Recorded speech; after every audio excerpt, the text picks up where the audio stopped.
says I'm a miracle. My daddy says I'm a special little guy.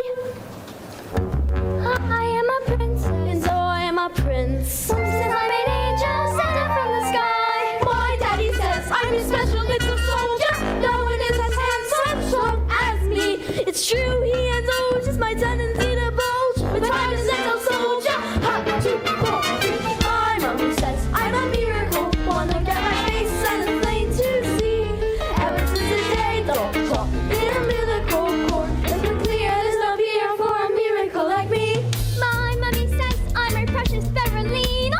She has never seen pretty Berlina. She says if I'm keen I have to cut down on the cream. But I'm a Berlina, so give me more cake. Angel from this angle over here. What is here? Don't put honey on your brother.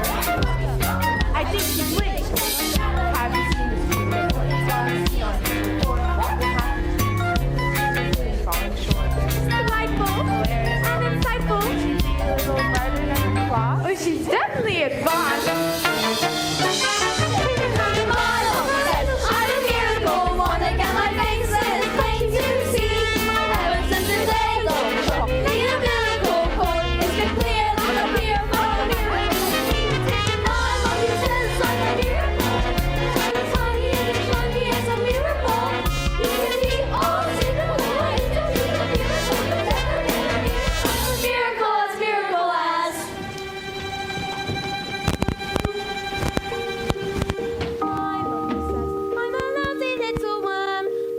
Daddy says I'm 4.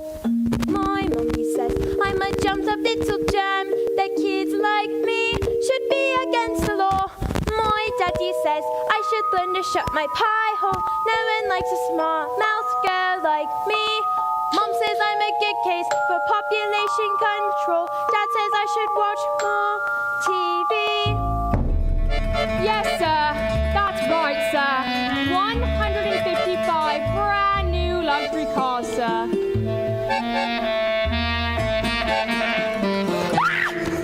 Harry! Hang on. Look at this. She's writing a book.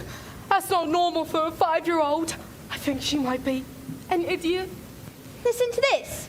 It was the best of times. It was the worst of times. Stop scanning your mother with that book, boy. I'm a girl. And she keeps trying to tell me stories, Harry. It's not normal for a girl to be all thinking and... I'm going to call you straight back. I'm trying to pull off the biggest business deal of my life, and I have to listen to all this? What about me? I got a whole house to look after. Dinners just don't microwave themselves, you know. You know what? I am off to reach my roots, and I shan't be talking to you for the rest of the evening. But I'm going to make us rich. How rich? Very rich. Russian businessmen, very, very stupid. I'm going to sell them 155 old bangers as brand new luxury cars. But that's not fair. The cars will break down. What about the Russians? Fair? Listen to the boy. I'm a girl. Fair does not get you anywhere, you thick-headed twit brain. Thank heavens Michael's inherited this old man's brains. Son? I'm Michael. Well, I shall take the money when you earn it, and I shall spend it. But I shan't enjoy it because of the despicable way which you've treated me tonight.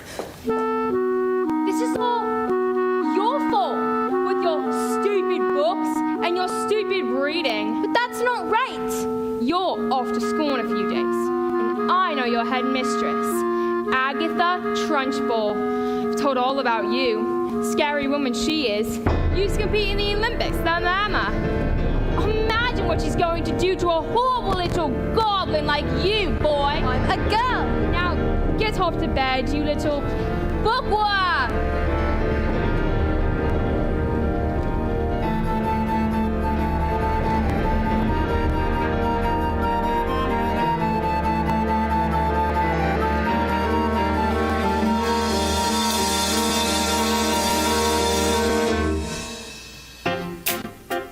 Jack and Jill went up the hill to fetch a pail of water.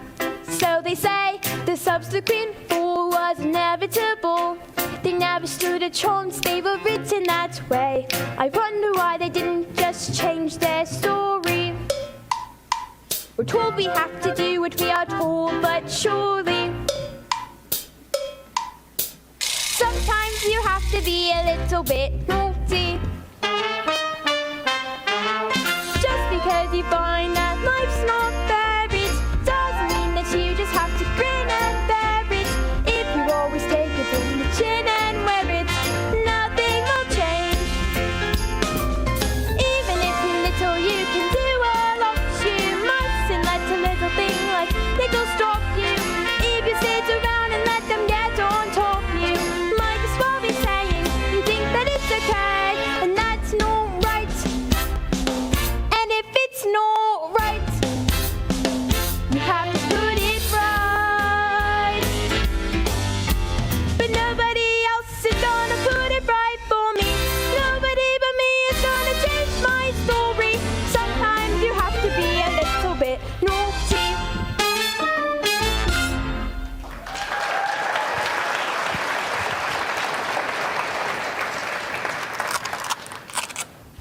Platinum blonde hair dye, extra strong.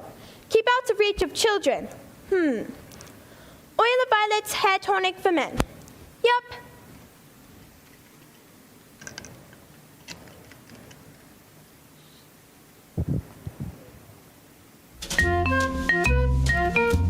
In business, son, a man's hair is his greatest asset. Good hair means a good brain.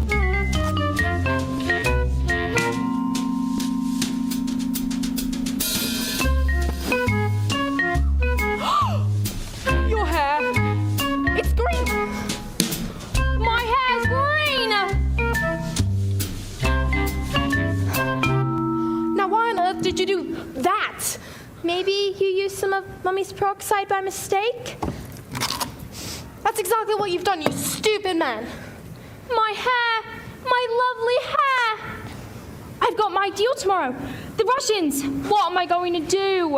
I know what you can do. What? You could pretend you're an elf. What are you talking about, you fool? The boys are loony.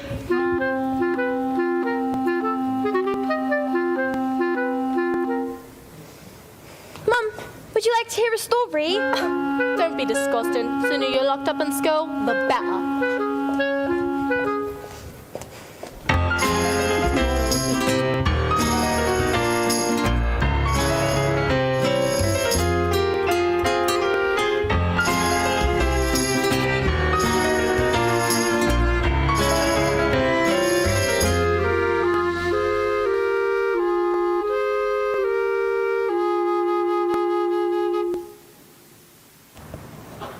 Matilda, what's a pleasure just to see you here in the library again.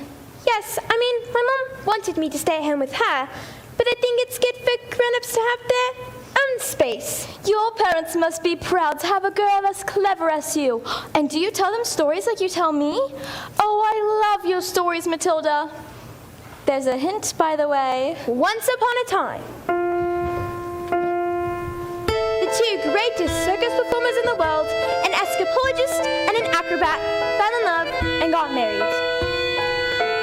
They perform some most incredible feats together, and people come from miles around. Kings, queens, celebrities, and astronauts! And not just to show their skill, but also to show their love for one another. Which was so deep that it was said that cats would purr as they passed them, and dogs would weep with joy. They moved to a beautiful old house.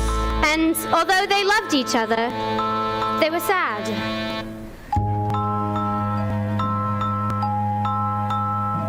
We have everything, but the one thing. We do not have a child.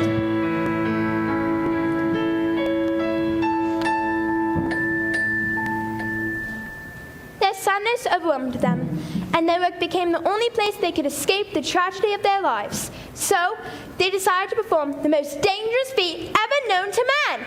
It is called The overbearing woman hurling through the air with dynamite in her hair over sharks and spiky objects. Caught by the man locked in a cage. And this is the most dangerous feat ever known to man.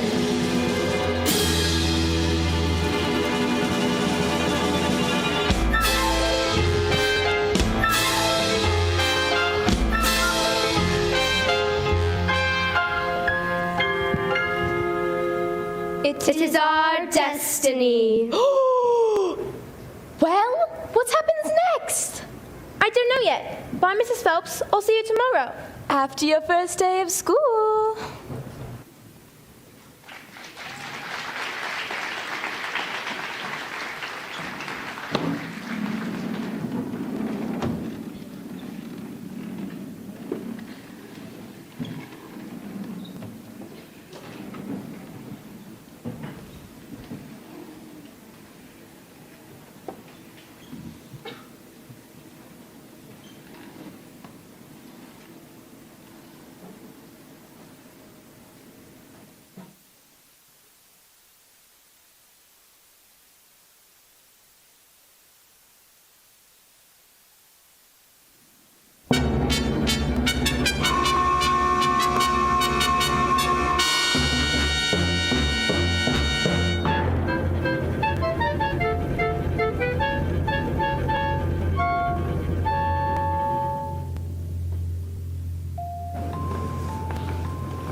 My mommy says I'm a miracle. My daddy says I'm a special little guy. I am a princess. And I am a prince. Mom says I'm an angel. Mom says I'm an angel. Mom says I'm an angel. Tragedy. And even if you put in heaps of effort, you're just wasting energy. Cause your life, as you know, is ancient history. I have suffered in this jail, have been trapped inside this cage for ages. This prison cell, which I can remember, back before my life had ended, when my happy days were over.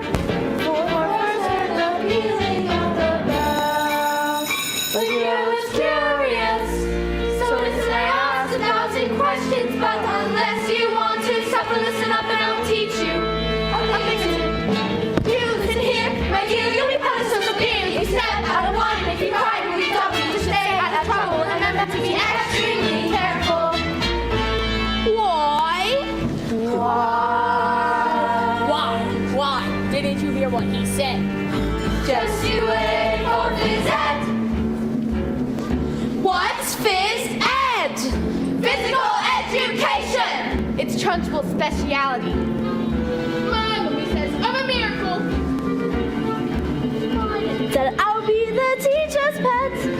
School's really fun. My mom. Dad said about the alphabet. The alphabet? You've got to learn to listen, kids. And so you think you're able to survive this mess by being a prince or a princess. You'll soon see no escaping tragedy.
Good morning, class. My name is Miss Honey, and today's a very special day, your first day of school. Now, can anyone read this? Me, pick me, yes, I can. Me. Very well, Nigel.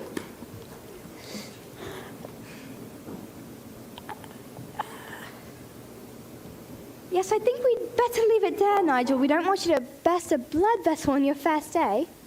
Lavender? Is the first word tomato? No, but tomato is a very good word. Yes! Matilda? I cannot read words.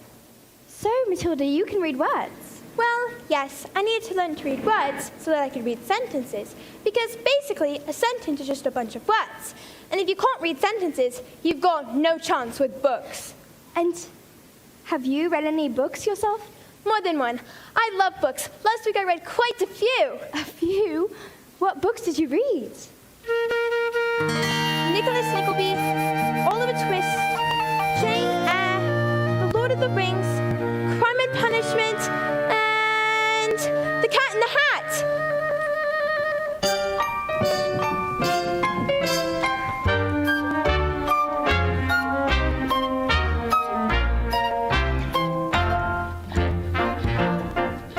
Don't be pathetic, just knock on the door.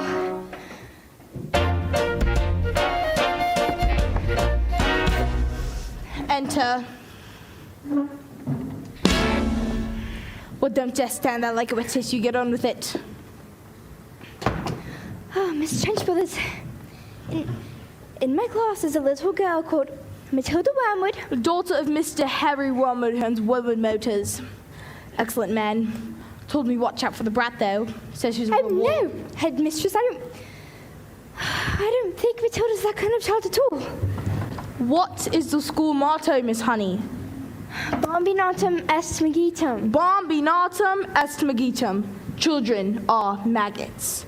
In fact, it must have been her who placed that stink bomb under my desk this morning. I'll have her for that. Thank you for suggesting I it. didn't. Miss Trenchbull, Matilda Wormwood is a genius. Nonsense. Headmistress, it is my intention that this little girl should be placed with the 11-year-olds. We cannot just place it in with the 11-year-olds. What kind of society would that be? What about the rules, honey? Rules.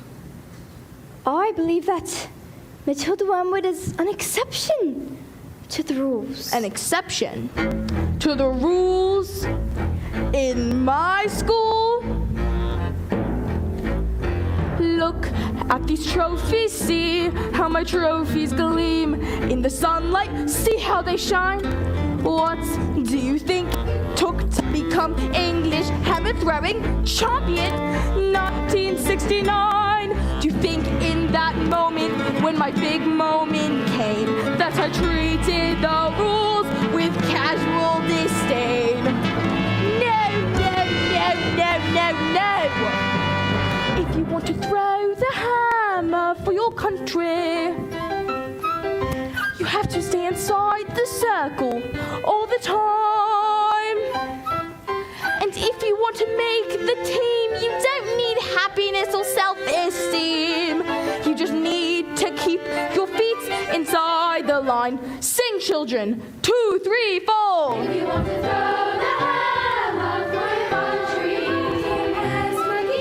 you have to stay inside the circle all the time. And if you want to teach success, you don't use sympathy or tenderness. You have to force the little squits to toe the line. Sing, Jenny.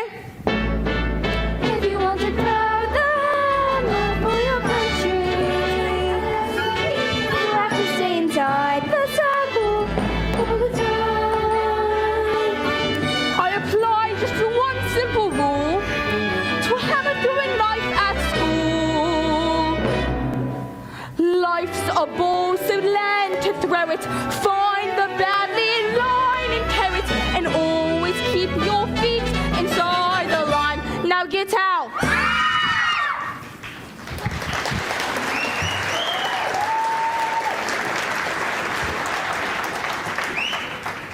Well, I must tell you, Headmistress, that it is my intention to help this little girl, whether you like it or not.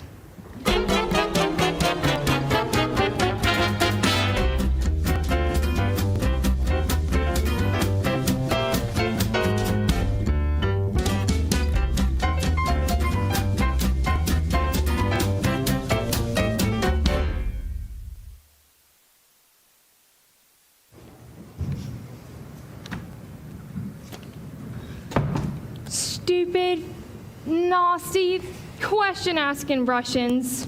Don't tell me we're not rich. They took one look at the mileage on the first car and said that these cars have been knackered. I told them the mileage was so high because of a manufacturing mistake. So, you lied? Of course I lied. And they didn't believe you? Of course they didn't believe me. I've got green hair. I've got hair. And what's this? Another flaming book?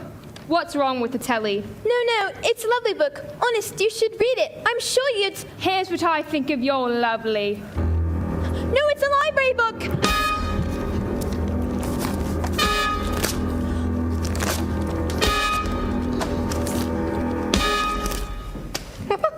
You showed the little brat. Oh, I made for my dance lessons with Rodolfo. Now, get away, you stinkworm. Do we have any super glue? In the cupboard. Oh, and while you're at it, how would you glue that stupid book to your stupid head?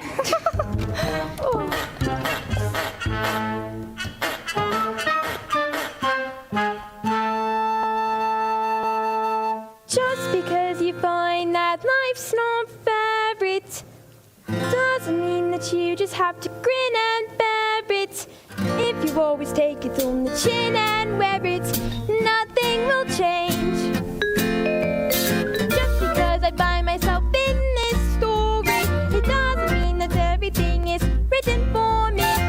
If I think the ending is fixed already, I might as well be saying I think that it's okay, and that's not right.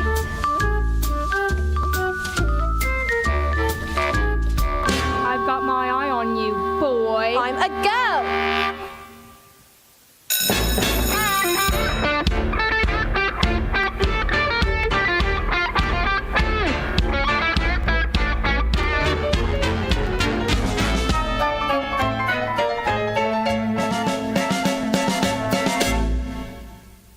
Matilda, do all of those brains in your head give you a headache? I mean, it's got to hurt all squished in there. No, it's fine. I think they just bit. Well, I'd better hang around just in case they start to squeeze out of your ears. I'm Lavender, and I think it's probably for the best if we're best friends. Someone put a whole can of treacle into Trunchbull's chair. Someone told her I did it, and now she's after me. That's not fair. Once Agatha Trunchbull decides you're guilty, you are squished. They're saying she's going to put me into chokey. What's chokey? They say it's a cupboard in her office that she throws children into, lined with nails and spikes and bits of broken glass. There's a place you are sent if you haven't been good, and it's made of spikes and wood, and it isn't wide enough to sit. And even if you could, there are nails on the bottom, so you wish you'd stood. When the hinges creak and the door is closed, you could not see squat, not the edge of your nose. And when you scream, you don't know if the sound came out. The scream in your head even reached your mouth.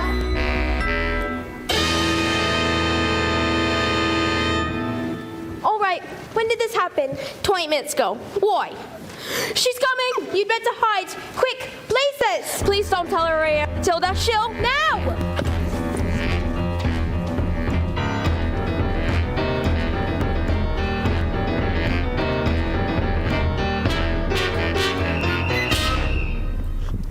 Where is the maggot known as Nigel?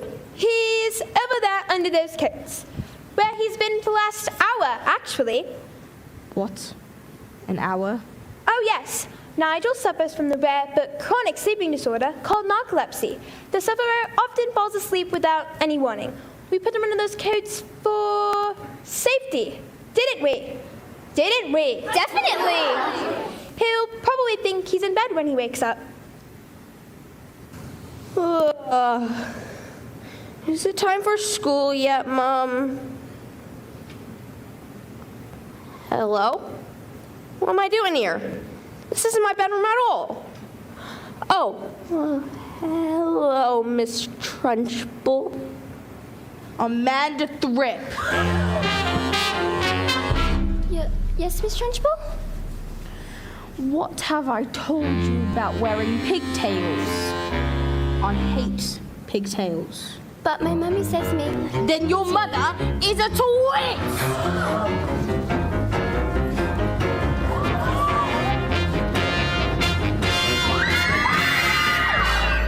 I've still got it!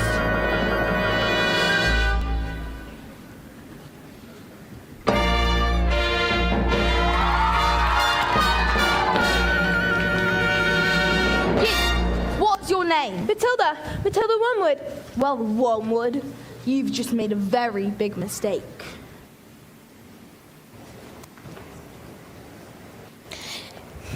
Just so you all know, she's my best friend.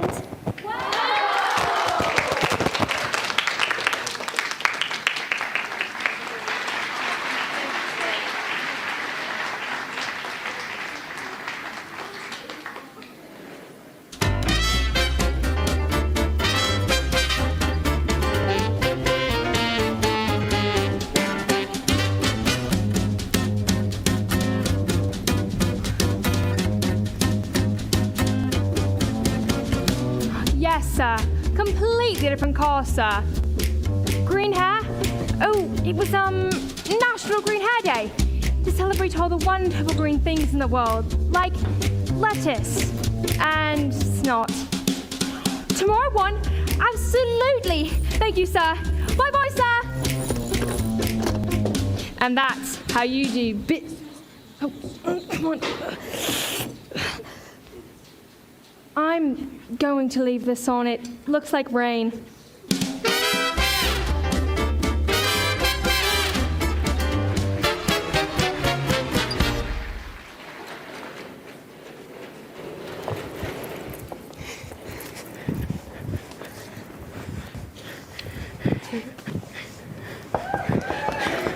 Who is it?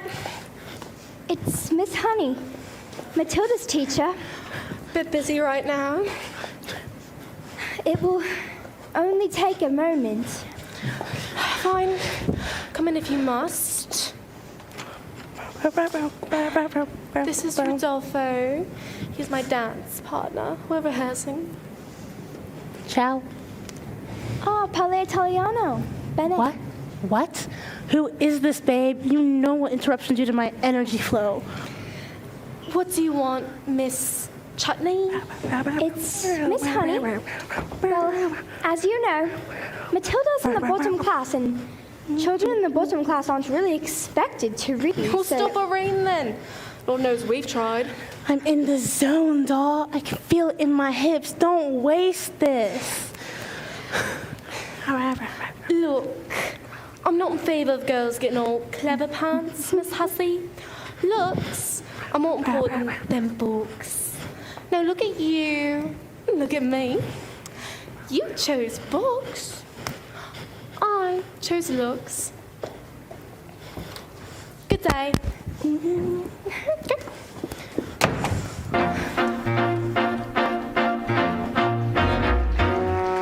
Stop being pathetic, Jenny. Just get on your feet, Jenny. You are going to march in there into the memories of your mind. Leave it alone, Jenny. The more that you try, the more you'll just look like a fool. This is not your problem. You've not got the spine. You are a teacher. Just go back to school.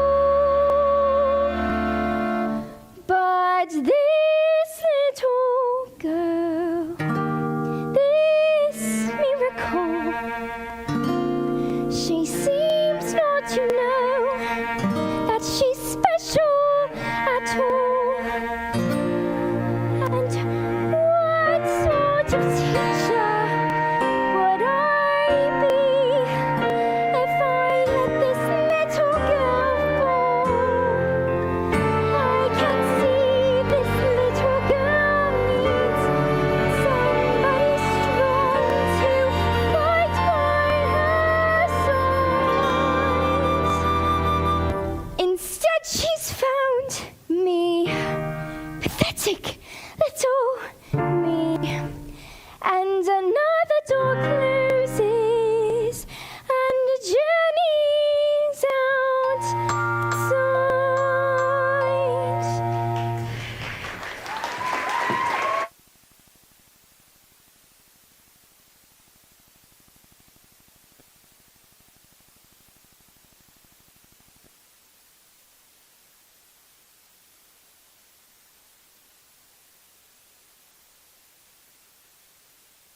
And so the great day arrived. Everything was arranged by the acrobat's sister, a frightening woman who used to be an Olympic-class hammer thrower, and who loved nothing better than to scare the children of the town. Suddenly, out came the escapologist.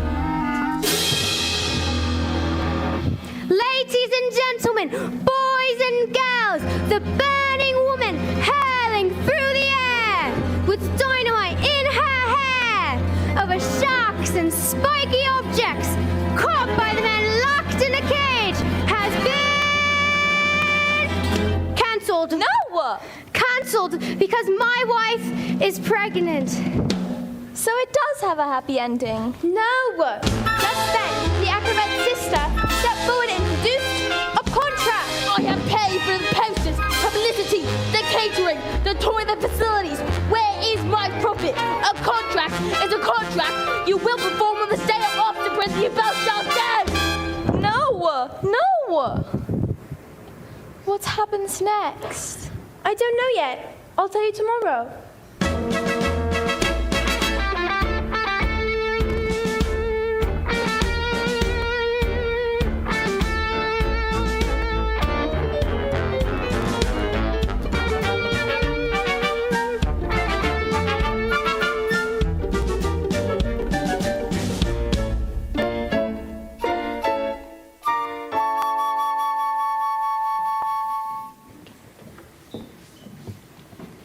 Matilda, starting tomorrow, I shall bring in you a very clever selection of books that will challenge your mind.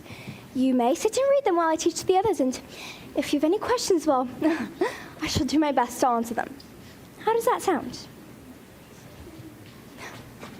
Why, Matilda, that is the biggest hug in the world.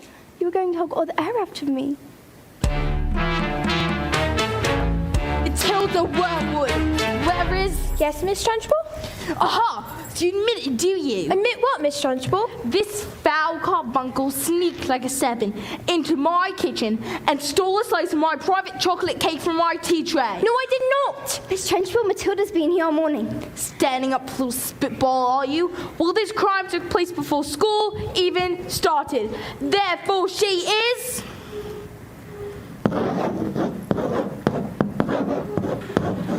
guilty! Okay, look, I saw the cake, and honestly, I was really, definitely, sort of, almost thinking about owning up. Maybe. But I was having a lot of trouble with my belly. The Trunchbull's cake was so good that I scoffed it down too quick, and now it's beginning to fight back. See? I didn't do anything. You're a crook and a thief, and I shall crush you! A huge cloud of chocolatey gas wafted from my mouth and drifted full into the face of the Trunchbull. Bruce Bogtrotter. Yes, miss? You liked my cake, didn't you, Bruce? Yes, Miss Trunchbull, and I'm very sorry, As long as but... you liked my cake, that's the main thing. Is it? Yes, Bogtrotter, it is. Oh, well... I did. Thank you. Wonderful. Marvelous. That makes me so happy. It gives a warm glow in my lower intestines. Oh, cook!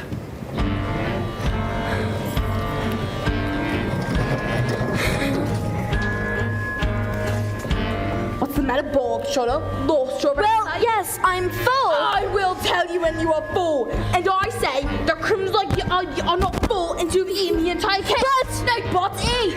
Headmistress will be sick. You should have thought of that before you decided to steal my cake. Get out of here.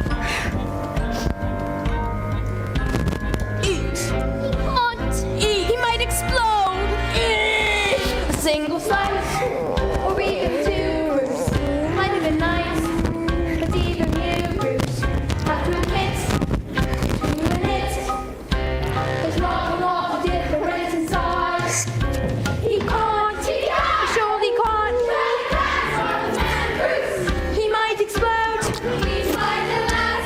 He's going to blow, make him stop. He's fantastic, look at him go. I won't watch.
I got carried away.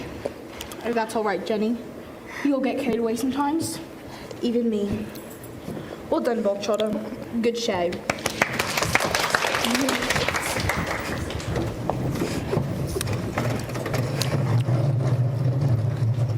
Well, come along, Bog Trotter. What? Where? I did not mention that was the first part of punishment. There's more. The second part, and the second part is choking. What? Please, you won't! Do you think I would allow myself to be feeding by these maggots? Did you? Who do you think I am, Miss Honey? A weakling? An idiot? You? No! Please! Not that! Don't take me to choking! Not that! No! But that's not right!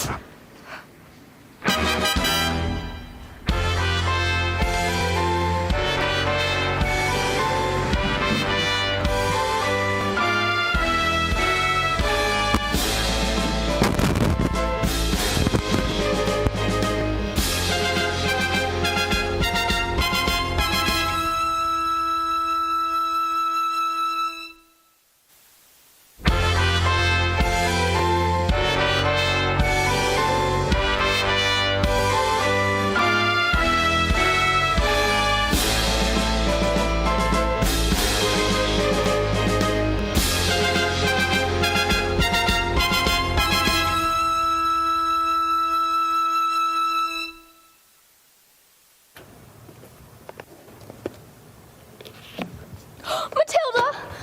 Thank God you're here. I'm dying to hear the next part of the story. I haven't slept a wink. Mrs. Phelps, where's the revenge section? What? Is there a child at school who's behaving like a bully? Not a child exactly. Would you like to hear the next part of the story? What are we waiting for? As they prepared themselves for the most dangerous feat that had ever been performed, the acrobat gave her husband a kiss. Smile, we've done this 1,000 times.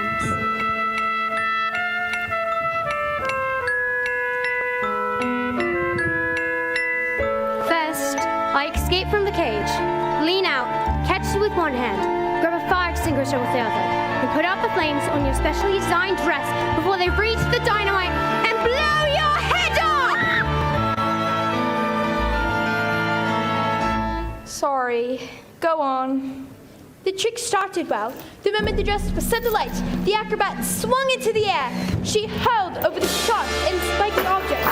Suddenly, the padlocks pinged open and the huge chains fell away. The door flung open and the escapologist reached out to catch his wife and the child. I can't look. He grabbed her hand and suddenly the flames are covered in foam before they can both be blown to pieces.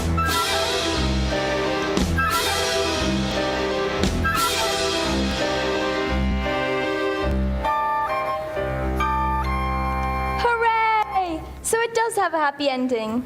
No. No? No, I'm afraid the escapologist used just a touch too much foam, and the hands became slippy, and she fell. Did she survive? She broke every bone in her body, except for the little ones at the ends of her lips. She lived long enough to have their child. Love our daughter with all your heart.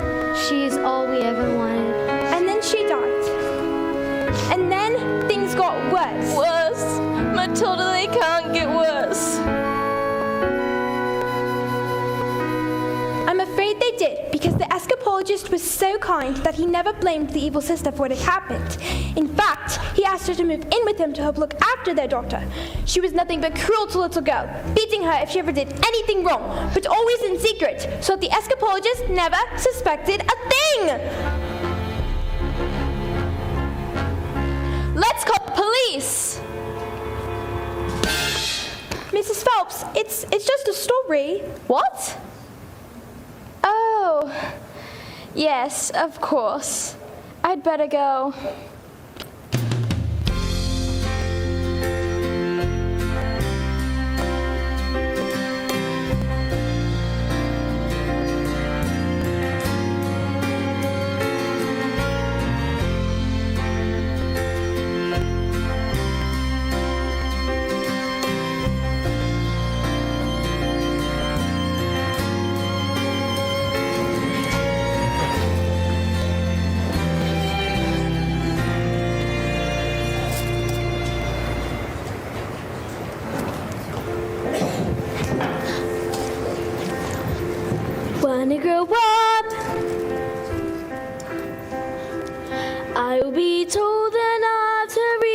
branches that I need to reach to climb the trees you get to climb when you're grown up.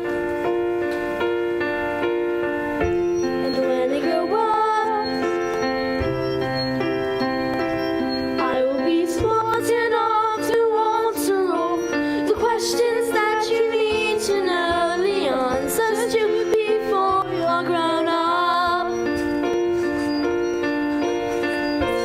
And when I grow up, I will eat sweets every day on the way to work, and I will go to bed late every night.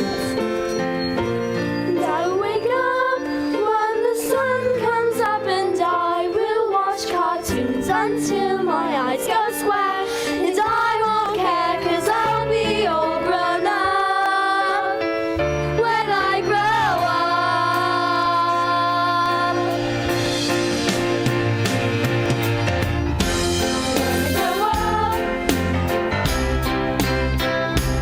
I will be strong enough to carry all the heavy things you have to haul around with you when you're a grown up. When I grow up, I will be brave enough to fight the creatures that you have to fight beneath the bed each night to be a grown up. When I grow up, I will have treats every day, and I'll play with things that mums pretend that mums don't think are fun. And I will wake up when the sun comes up, and I will spend all day just lying in the sun. And I won't burn, 'cause I'll be all grown up when I grow up.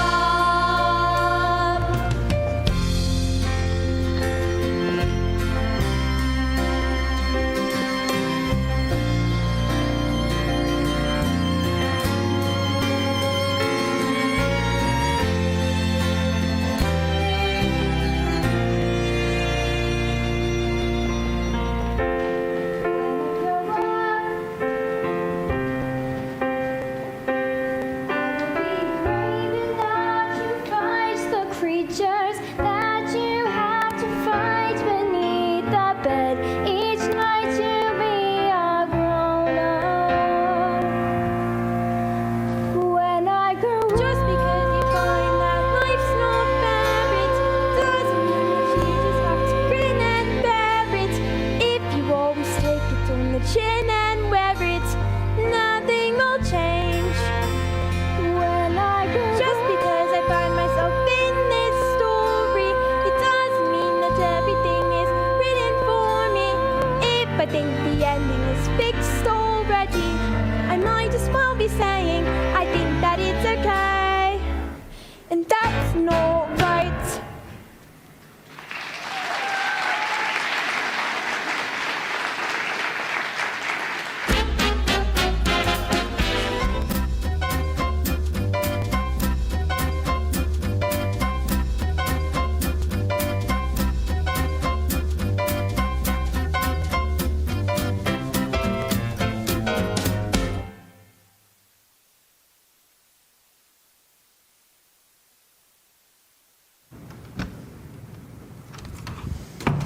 Everyone, gather round. I'd like to share my triumph.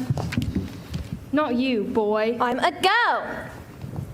155 old bangers on my hands. How could I possibly make the mileage go back? I couldn't very well drive each one backwards, could I? Backwards. And using my incredible mind, I grabbed a drill, attached it to the speedometer of the first car, and whacked it into reverse. Backwards. Exactly! Within a few minutes, I reduced the mileage to practically nothing.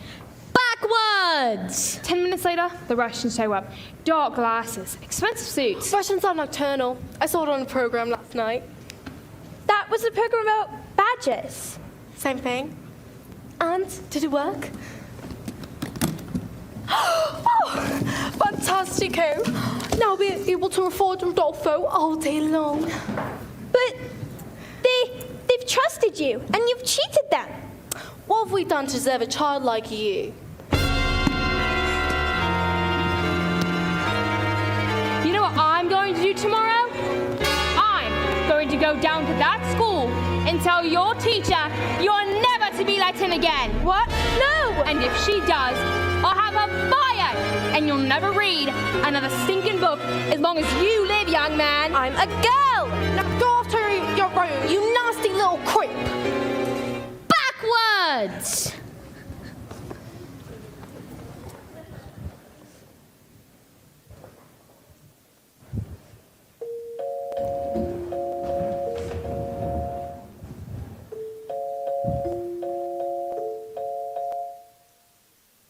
The escapologist's daughter suffered in silence, never saying a single word about the evil aunt's bullying. This only encouraged the woman to greater cruelties, until one day she exploded. "You are useless, you filthy, nasty little creep!" And the aunt beat her and threw her into a dank, dark, dusty cellar, locked the door, and went out.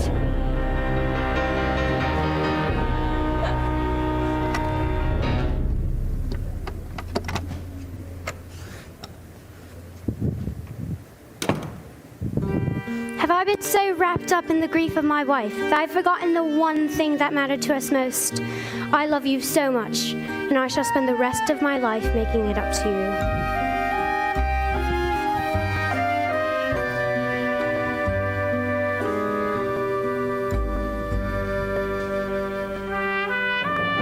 But when the little girl fell asleep, the escapologist's thoughts turned to the acrobat's sister. Bullying children is a game, is it? Then let us see what she can do when the wrath of a grown man stands before her.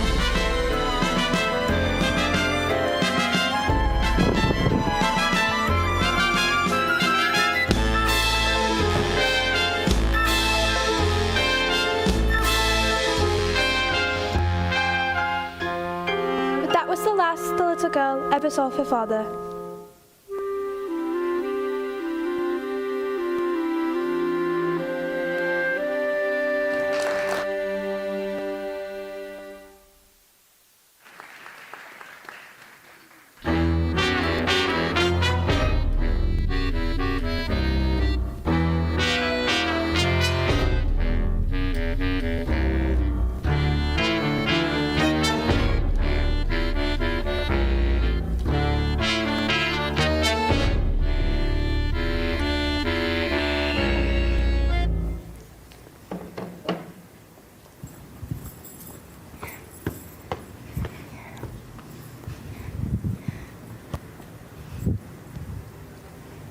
What are you doing with those books, woman? They're for Matilda. Not on my watch. There's an age for reading and an age for being a filthy little toad. These are toads, aren't you, Bog Trotter? Yes, Miss Trunchbull. Only Bog Trotter here is now a good toad. Sit. Miss Honey, you believe in kindness and fluffiness and books and stories. That is not teaching. To teach a child, we must first break the child.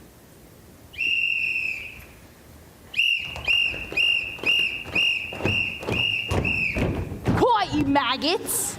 But no one was speaking, Miss Trunchbull. Miss Honey, when I say quiet, you maggots, you are entirely included in that statement. Where's my jug of water? I'll get it, Miss Trunchbull. Stupid girl. Look at you. Flabby, disgusting, revolting, I say. I think it's time we toughened you all up with a little phys ed.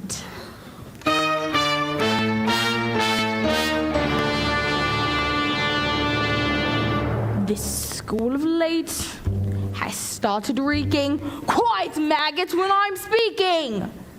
Reeking with the most disturbing scent. Only the finest nostrils smell it, but I know it all too well. It is the odor of rebellion. It's the bouquet of dissent. The smell of rebellion comes out in the sweat, and phys ed will get you sweating. And it won't be long before I smell the pong of aiding and abetting. A bit of his head will tell us who has a head full of rebellious thoughts. Hold. Just like a rotten egg floats through the top of a bucket of water. Whiff of insurgence, the stench of intent, the reek of pubescent protest, the funk of defiance, the odor of king, the waft of anarchy and progress. No, miss, please. Once we've exorcised these demons, they shall be too pooped for scheming. Some double-time discipline should stop the rot from settling in. All right, let's step this up. 1, 2, 3, 4, discipline. Discipline for children who aren't listening. The miss, I need a tissue. It's an issue. We can fix. There is no mystery to mastery. The also class of mystery is discipline. Discipline. The smell of rebellion. The stench of revolt. The reek of pubescent bottom. A whiff of resistance. The pong of dissent. The funk of moral fiber rot. Let's bring this odor home. The smell of rebellion, the stench of revolt, the reek of insubordination, a whiff of resistance, the pong of dissent. And I will not stop till you are squashed, till this rebellion is squashed, till glorious sweaty discipline has washed this sickening stench away.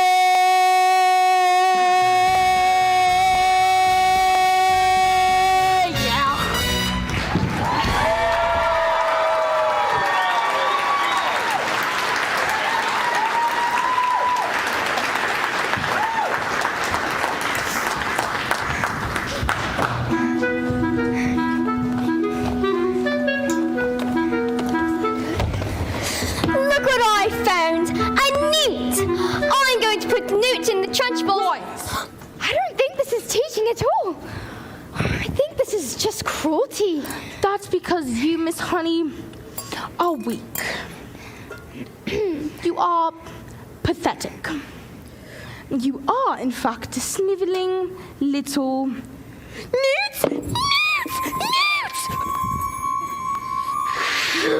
What? No, me, I didn't. You did this, you vile, repulsive, malicious little sinner! Ow, no, stop!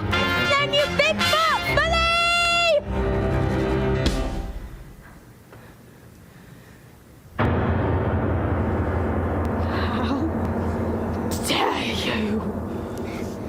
You are not fit to be in this school. You ought to be in prison, in the deepest, dankest, darkest prison. I shall have you wheeled out, strapped to a trolley with the muzzle of your mouth. I shall. Have you ever wondered, will I have, about how when I say red, for example, there's no way of knowing if red means the same thing in your head as red means in my head when someone says red? I'm not sure, but I wonder if inside my head I'm not just a bit different from some of my friends. These answers that come into my mind unbidden, these stories delivered to me fully written. When everyone shouts like they seem to like shouting, the noise in my head is incredibly loud, and I just wish they'd stop. My dad and my mum and the telly and the stories would stop for just once. And I'm sorry, I'm not quite explaining it right, but his voice becomes anger and the anger is light, and it's burning inside me when you usually fade, but it isn't today. And the beat and the shouting, my heart is pounding, my eyes are burning. Suddenly, everything is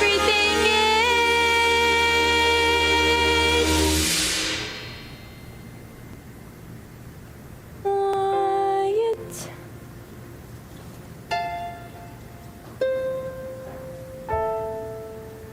like silence, but not really silent.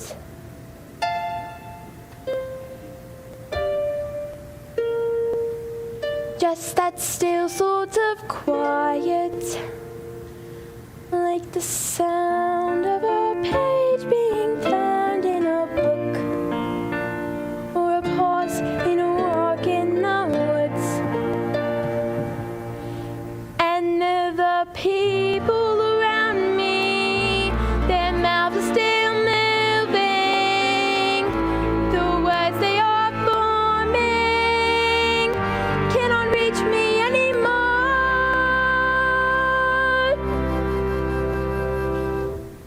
and it is quiet,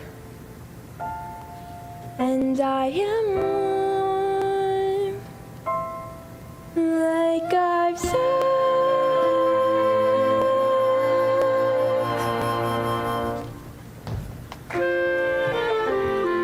Into the eye of the storm.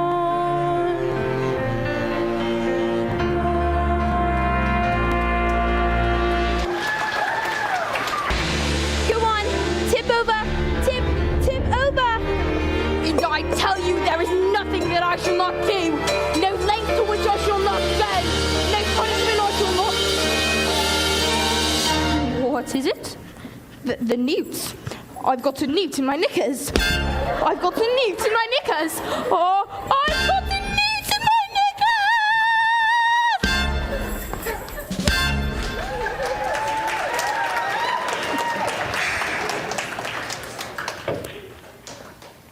Well, that was interesting. I think we'd better all go home while we still can.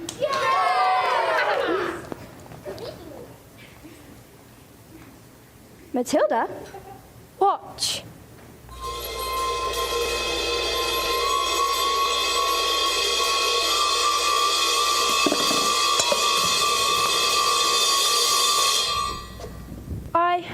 I moved it with my eyes. Am I strange?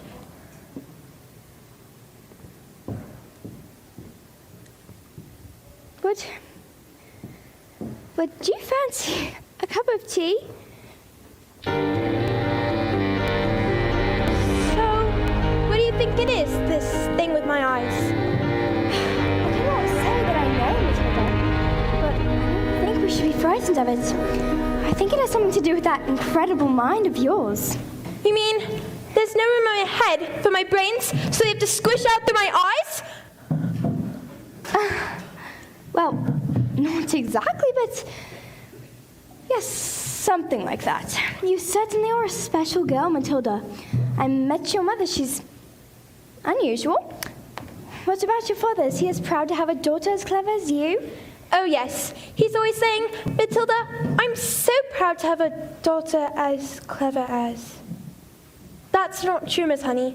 He's not proud at all. He calls me a liar and a cheat and a nasty little creep. I see. Well, here we are. Home sweet home. Are you poor? Yes, I am. Very. Don't they pay teachers very much? Well, not at all actually, but I'm even poorer than most because of other reasons. I used to live with my aunt, but one day I was out walking and I came across this old shed. I fell completely in love with it. And then, one day I ran to the farmer and begged him to let me move in. He thought I was mad, but he agreed, and I've lived here ever since. But Miss Honey, you can't live in a shed. I'm not strong like you, Matilda. My father died when I was very young. Magnus was his name. He was very kind, but when he was gone, my aunt became my legal guardian. She was mean and cruel like you can hardly imagine. And then, when I got my job as a teacher, she made me sign a contract that said I had to pay her back every penny. She even produced a document that said my father had given her his entire house. But did he really just do that? Just give her his house? I find it hard to believe. Just as I cannot really believe that he would have killed himself, which that's what she said had happened. You think she did him in, don't you, Miss Honey? I cannot say. All I know is that years of being bullied by that woman made me, well, pathetic. I was trapped. Let's go to the police. But no, we can't. We have no evidence. Besides, my aunt is a much respected woman. Who is she? Matilda, I can't say. Who is she? Matilda, I can't. Who is she? It's Miss Trunchbull. Yes.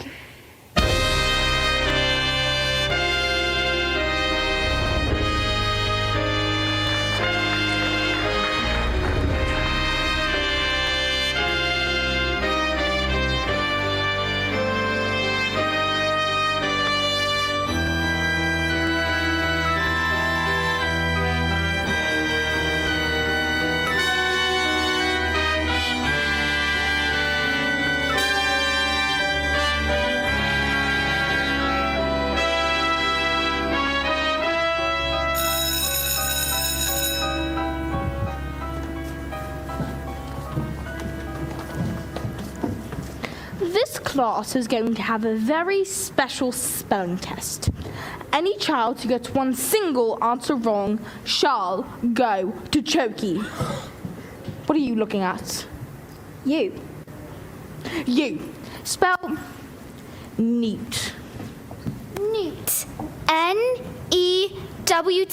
Newt. What? Miss Honey's taught us. She's very good at teaching. You.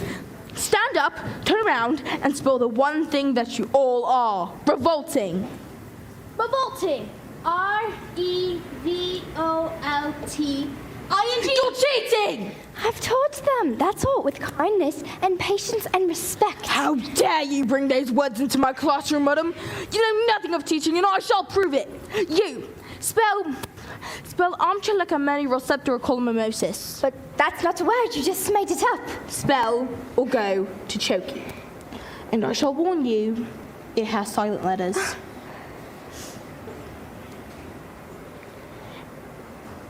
A-M-C-H-E-L-L.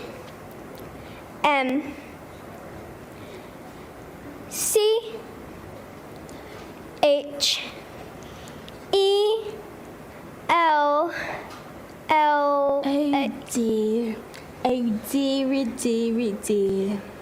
K. I'm sorry, it was a silent Z. You're going to Choky.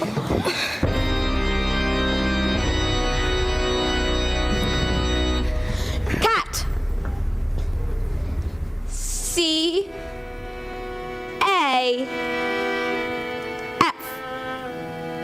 Cat. I got wrong, miss. You're going to have to put me in Choky too. What? Dog. D-Y-P. Dog. And me. What's going on? Stop this! Table. X-A-B-F-Y. And me. You can put us all in Choky. Banana. G-T-A-A-B-L. Stop it! P-Y-T-L-F-D-R-B-S-W. Revolting. P-X-Q-Q-Q-A-S-T. 1, 2, 3, 4, 8, 9, X. Revolting.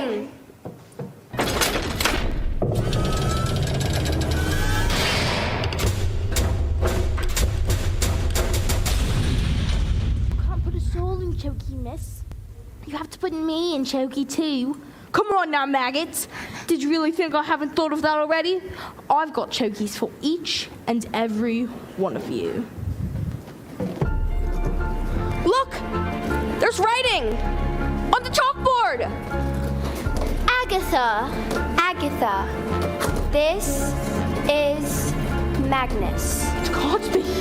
Give my Jenny back her house.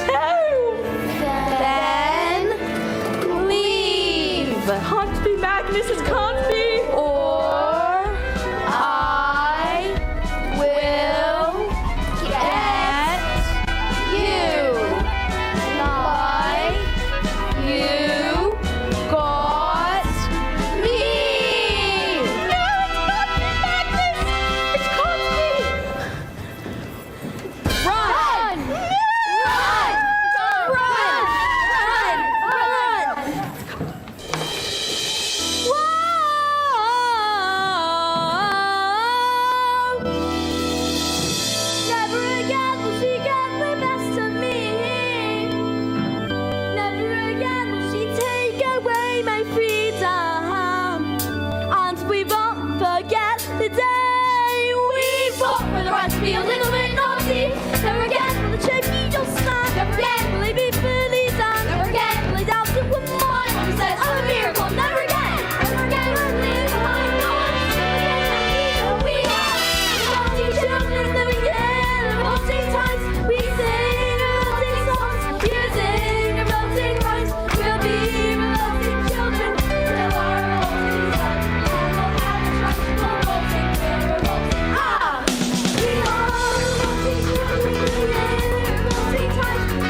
letter that said my parents' will had turned up in the mail, and I was now the owner of the beautiful old house which had been previously owned by my aunt, one Agatha Trunchbull.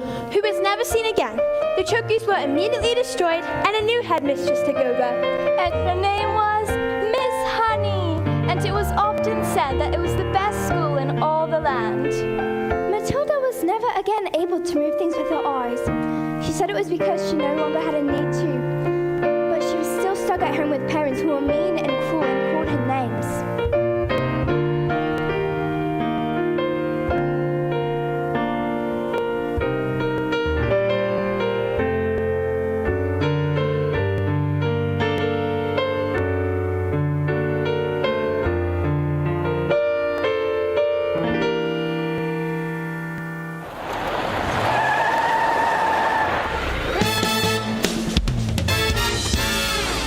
Don't stand there gawping. We're going to Spain forever and never coming back. Spain? But why? Because this trip brings 155 Albanians to the Russian mafia. They're here! Hide!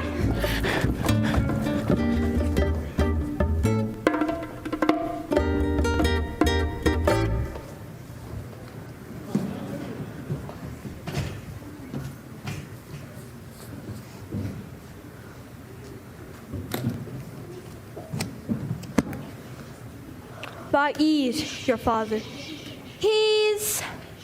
I don't know. The woman is a stupid man and assumed I was stupid too. And that's a very, very stupid and rude thing to do.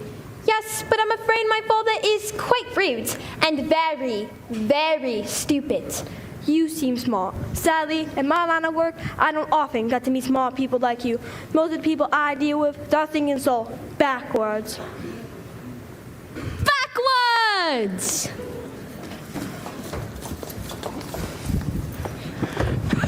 I can have one of my friends teach your father some manners, and one day, when he leaves hospital, he still will be stupid, but not as rude. What do you say?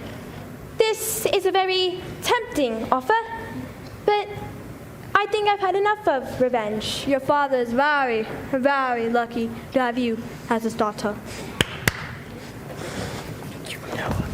Quick, let's get out of here before they change their minds. I beg your pardon? Mr. Wormwood, I would love to take Matilda. I would look after her with love and respect, and I would pay for everything. You mean leave our daughter here with you? Dad, you called me your daughter. Do you want to stay here with Miss Honey? Yes, I do. And do you want to look after her? I do. Well, we are a bit short of room, so yes. Thank you. And Matilda leapt into Miss Honey's arms And hugged her. and Miss Honey hugged her back, and they hardly noticed as the Wormwoods and Rodolfo sped away into the distance because they had found each other. Yes, they had found each other.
has been an amazing experience that you can hardly imagine.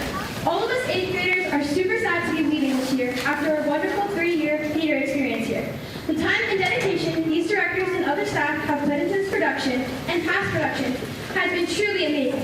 And I wanted to say thank you so much. You have no idea what this production and community means to us. I'm so honored to have been invited to be a part of this wonderful community in which I built incredible bonds that could never be broken. Cast and crew, keep Popsy going on. On behalf of everyone in the cast and crew, again, I would like to say thank you. Thank you for directing, helping, and believing in us. First, we would like to give a gift to Mrs. MT, who has been an amazing director for us these 3 years. She has gone above and beyond in making sure we are ready for the shows. Come on, Mrs. MT!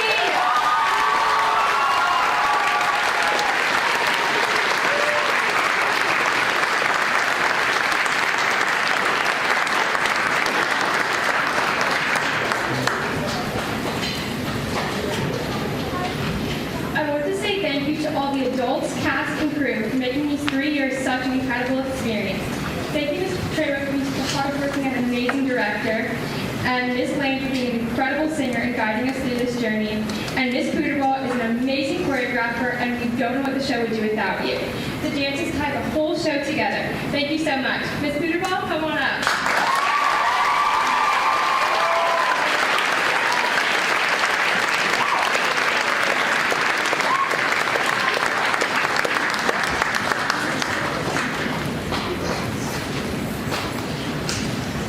I just wanted to say thank you all so much for coming tonight. It has been an amazing last night at the play.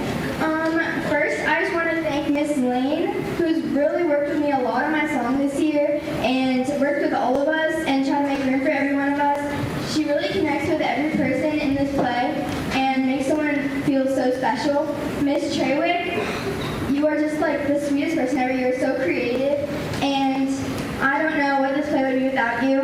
Miss Puderball and Miss Brooke, you guys are just so creative, and you kind of just like take everyone's personalities into their dance moves and help us like make it together. And everyone else who helped us with our show. But just thank you so much, Miss Lane, for just being there for every one of us. Miss Lane, come up here.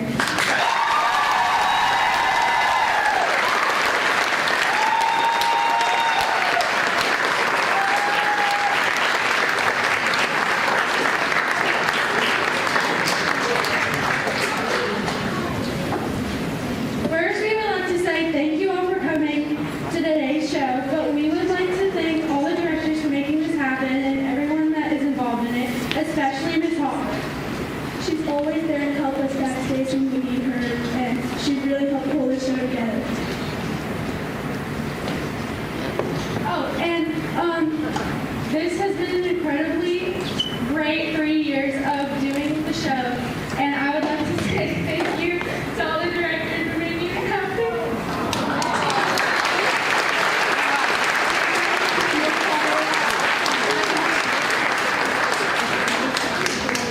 Miss Sullivan.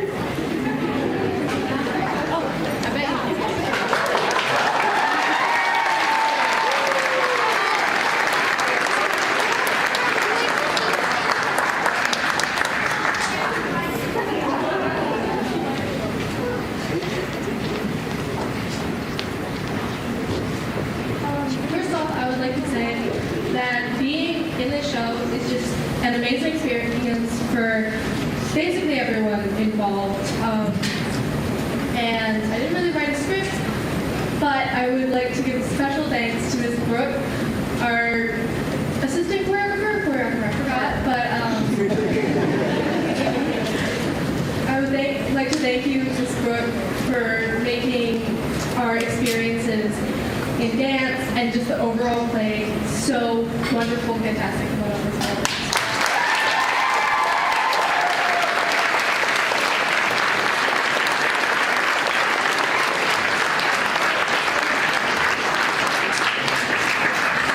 First, I would start by saying Mrs. Trewick, Mrs. Lane, Mrs. Puderball, and Ms. Oliver, thank you so much for making these shows happen.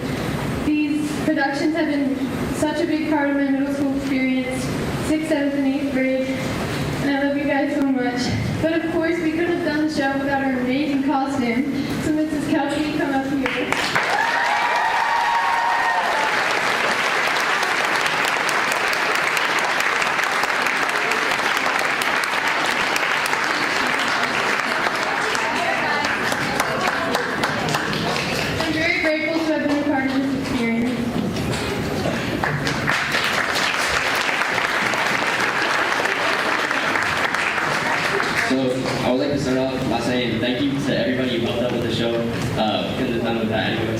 And I just want to say everybody's amazing about this. And if I had one word of advice to say to everybody, don't listen to anything negative that somebody says about you. Just be yourself, don't worry about that. And I'd like to give a special thanks to somebody who's in the back, Miss Edwards, for helping out with the sound and all the choreography.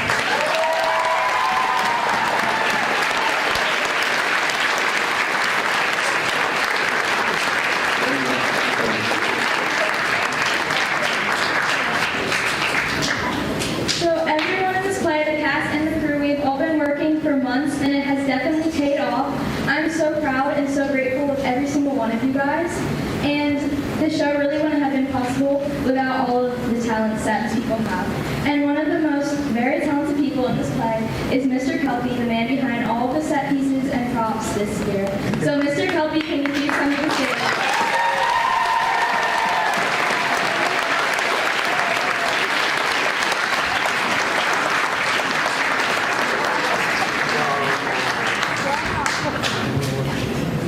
First, I would like to say thank you to all of the directors that have been here to help out with everything. It wouldn't be possible without them.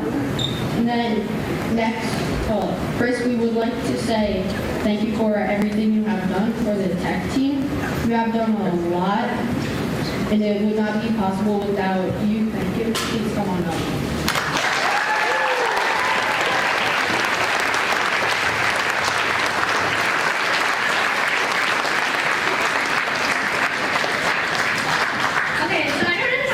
Prepared, but I just want to say thank you to all of you guys for making the show amazing, and I would like to welcome with Eliza, our teenage person.